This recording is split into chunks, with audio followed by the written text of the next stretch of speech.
Hello, my name is Adam Burnell, and I'm going to do a live exercise from Exercism website called Nucleotide Count. So let's jump right in. So this is the problem statement. So looking through the instructions here, each of us has DNA. DNA is a chain of chemicals with four nucleotides. Uh, Given a DNA, okay, so I'm going to count how many of each nucleotide is present. All right. If it's invalid, it should signal an error. Cool. So an example, Gattaca has three A's, one C, one G, two T's. Invalid has some bad characters, so that returns an error. I define a custom type DNA with a function count that outputs two values, a frequency count, and an error. What's the good type? What are the best go types? All right, so yeah, I think I understand the problem here. We've got a sequence of DNA that may or may not be valid. There are only four valid nucleotides, the A, C, G, and T. Anything else should return an error. And I want to return the frequency of each of those nucleotides in the strand that I'm given. So let's jump into the code. So I actually need to download this. So I will download and go into my directory here. And yeah. So I know that I need to define the type for the DNA. It's a list of nucleotides. I'm going to say that that's, oops. I'm going to say that that's a string. And then I'm going to say that the histogram is going to be a map of a room to an int. So with these, I'm expecting to work on a string, and then yeah, my result will be this histogram type, which will really just be an alias for a map where a rune points to the count. So I should have four elements in that map at the end. So this is pretty straightforward.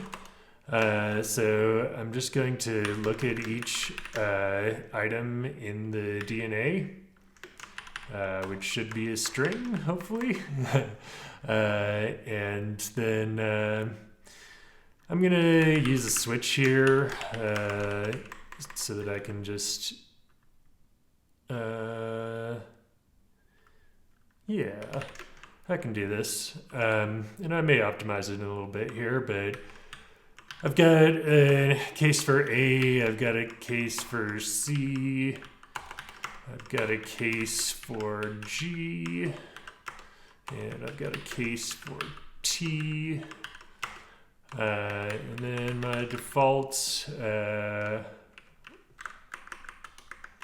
will be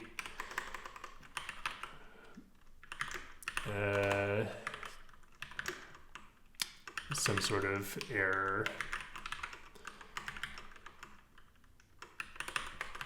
So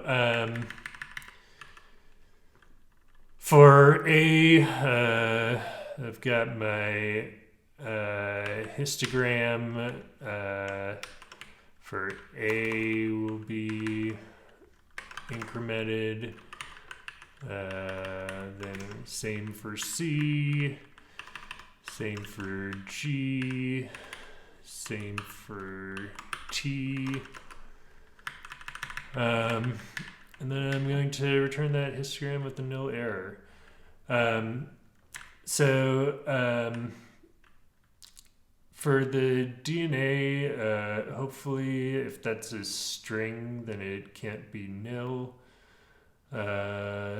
So I do have to look at the empty string, which will just return an empty histogram, which should be fine. So yeah, I think this may be it. So I'm going to run the test. All right, so assignment to entry in a nil map. Yeah, naturally. So I've got to initialize my histogram. So H will be a map of ring to int, and I'm gonna make it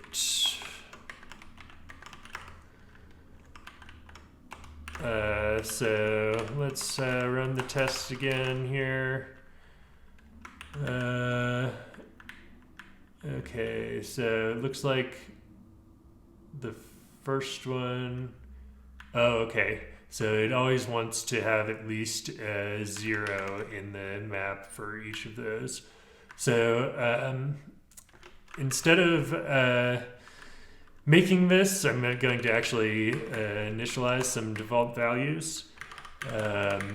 So we'll do that just like this. So there will always be an A. There will always be a C. There will always be a G. And there will always be a T. Okay. And let's go ahead and run the test again. Cool. So the test passed. So yeah, this one was fairly straightforward. There's a little bit of ambiguity in the directions about what these types are and how I was going to deal with them, but it seems to have worked out. In reality, I can go here and change the error to an actual error that makes sense. So invalid nucleotide is better error than just error. And are there any other optimizations that I can make? Yeah. So they'll all be micro optimizations at this point, because for 4 elements in a map, a switch is not going to be very inefficient. But let's just see for fun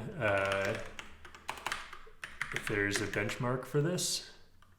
Okay, and there is. So right now this is running in a quarter of a second. And so, yeah, let's look at this. Okay, so yeah, it's not giving me a lot of details about what the benchmark's doing here, but it looks like it's running, yeah, in about 1/10 of a second. So now instead of just using the switch as I loop through each rune, I'm going to try putting them directly into the map and see if that makes any difference for the benchmarks. So in this case, I'll do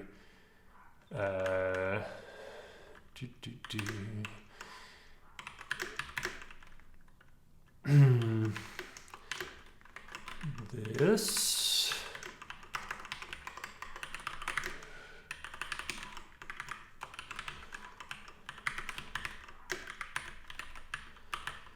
So if the value doesn't exist, I'm going to return an error because the A, C, G, and T are already in there. And then otherwise, I'm going to just increment that letter. So let's try this. This should pass the test. And if I run the benchmark again, yeah, about the same. Yeah, so also about 1/10 of a second. So not a significant difference between those two. So anyways, there's two solutions for the nucleotide count exercise from Exercism. Hopefully you've enjoyed this, and I look forward to the next one.